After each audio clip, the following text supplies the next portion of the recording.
Hey everybody, Mrs. Gripka again with another video book talk. This one is about Kira Kira by Cynthia Kadohata. And when I decided to read this book, I didn't know anything about it. I knew that it was historical fiction, and I tend to like historical fiction, and I knew that it was a Newbery Award winner, and those tend to be very good. So I decided to read it based solely on that. So I wasn't prepared for how sad it was. It's a tearjerker. So you shouldn't read it unless it's a day where you feel like being sad, because everybody has days like that now and then. It's about a girl named Katie. I thought the main character would be called Kira Kira, that would be her name.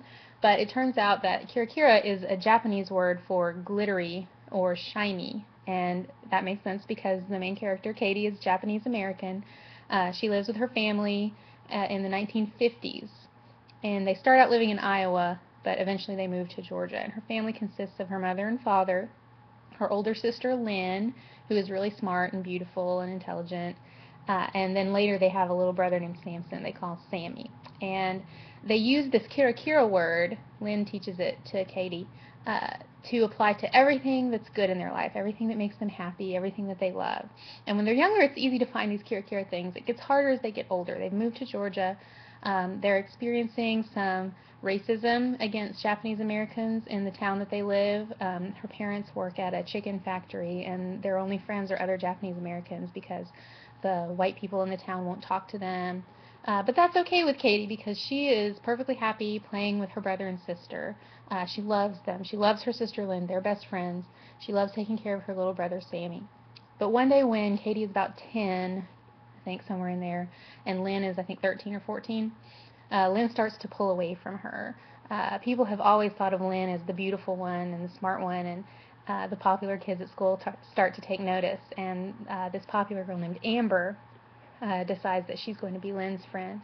And so from then on, Lynn hangs out more with Amber than she does with Katie. It kind of hurts Katie's feelings. But Lynn and Amber are kind of silly and giggly together. They talk about boys. They talk about like uh, hair and clothes and things like that. Katie feels kind of out of it.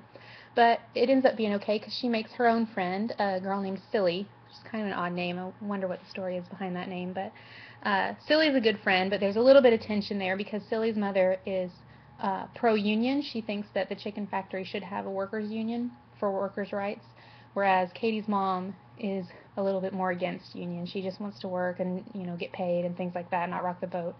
So there's tension there with that. But things are going along fine until one day Lynn gets sick. They're playing dodgeball in their apartment complex with all these other kids, and this kid throws a ball and it hits Lynn. And it's really not that hard of a hit, but it makes Lynn really woozy and dizzy. And from that point on, she spends a lot of time in bed. She's feeling sicker and sicker, and eventually you find out that she has lymphoma. It's kind of cancer. So that's obviously a very hard thing for Katie to deal with. And there are different things. There's like stressors that make Lynn's condition get worse. Stress will do that to her. And there's one incident where their brother gets caught in an animal trap that the owner of the chicken factory where their parents work has set in a field, and it hurts his leg pretty badly, and that sets Lynn back. It makes her sicker. There's one night where Katie has a fight with Lynn, and she regrets that fight for the rest of their lives.